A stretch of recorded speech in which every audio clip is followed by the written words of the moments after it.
আসসালামু আলাইকুম প্রিয় শিক্ষার্থী বন্ধুরা, কেমন আছো? আশা করি ভালো আছো সকলেই।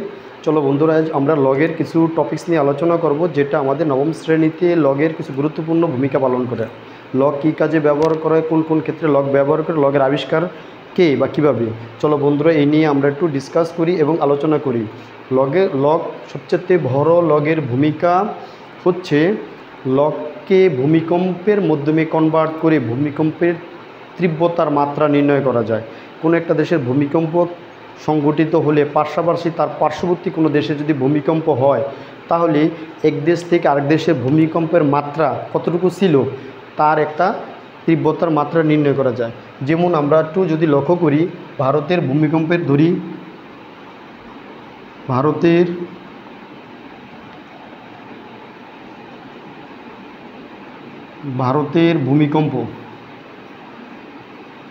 ভূমিকম্প 7.5 এবং পাকিস্তানের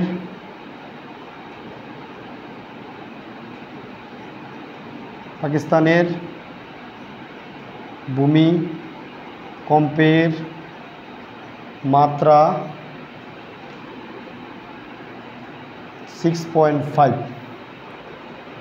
হলে কোন দেশের ভূমিকম্পের তুলনামূলক বেশি ছিল? কোন দেশের ভূমিকম্পের মাত্রা তুলনামূলক বেশি ছিল?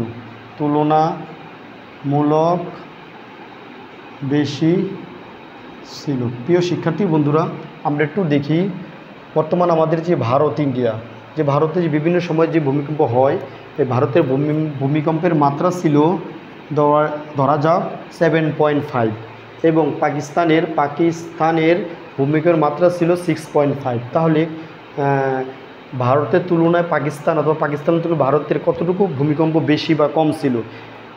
এই যে ভূমিকম্পের যে মাত্রা বের করা হয়, ক্ষয়ক্ষতির পরিমাণ যে বের করা হয়, এটা সর্বপ্রথম অর্থাৎ রিক্টার স্কেলের মাধ্যমে নির্ণয় করা হয়। অর্থাৎ আমাদের ফার্স্টের বিজ্ঞানী, তোমাদের বইয়ের ভিতরে দেখো তো, বিজ্ঞানী চার্লস ফ্রান্সিস রিক্টার সর্বপ্রথম ভূমিকম্পের মাত্রা স্কেলটা নির্ণয় করেন। ভূমিকম্পের মাত্রা স্কেলটার সূত্রটা ছিল R = log I/s। log I/s। এখানে দুটি স্কেলের মাত্রা দেওয়া আছে। আর হইতেছে কি রিক্টার স্কেলের মাত্রা, I হইছে তীব্রতা, S হইছে আদর্শ ক্ষেত্র। তাহলে আমরা যদি ধরে নিই ভারতের ভূমিকম্পের মাত্রা ছিল 7.5, যদি ধরে নিই আমরা ভারতের ভূমিকম্পের মাত্রা I1 ধরলাম,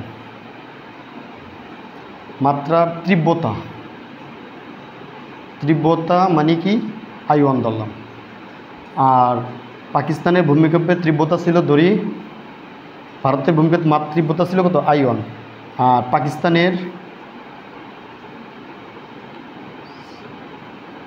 পাকিস্তানের ভূমিকম্পের তীব্রতা ছিল ধরো I2। আবার দেখি আমরা ভারতের ভূমিকম্পের তীব্রতা কী পরিমাণ তীব্রতা ছিল, ধরলাম I1। আর পাকিস্তান বলতে, আর ভূমিকম্পের আদর্শ একক, ভূমিকম্পের আদর্শ মান S।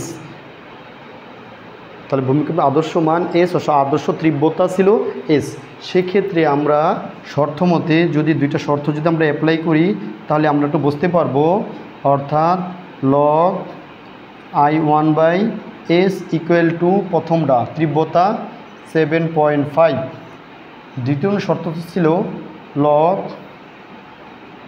I2/s = 6.5। তাহলে log I1/s = 7.5, log I2/s 6.5।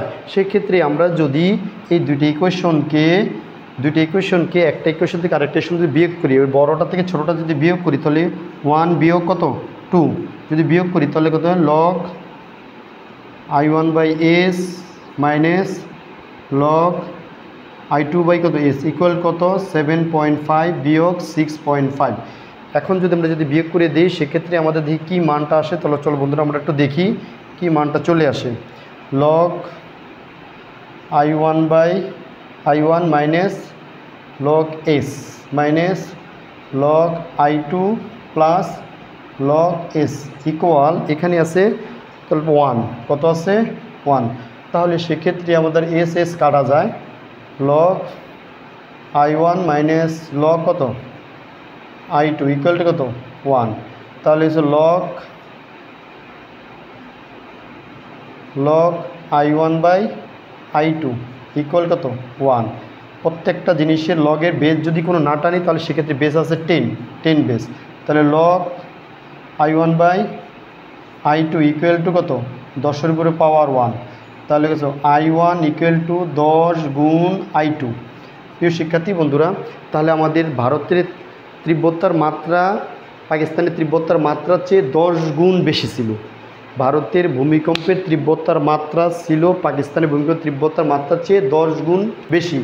তাহলে এভাবে আমরা ভূমিকম্পের তীব্রতা অর্থাৎ কই পরিমাণ ক্ষয়ক্ষতি হয়েছে এই ক্ষয়ক্ষতির পরিমাণটা ভূমিকম্প স্কেলের মাধ্যমে বের করতে পারি, অর্থাৎ একটা লগের স্কেলের মাধ্যমে বের করতে পারি।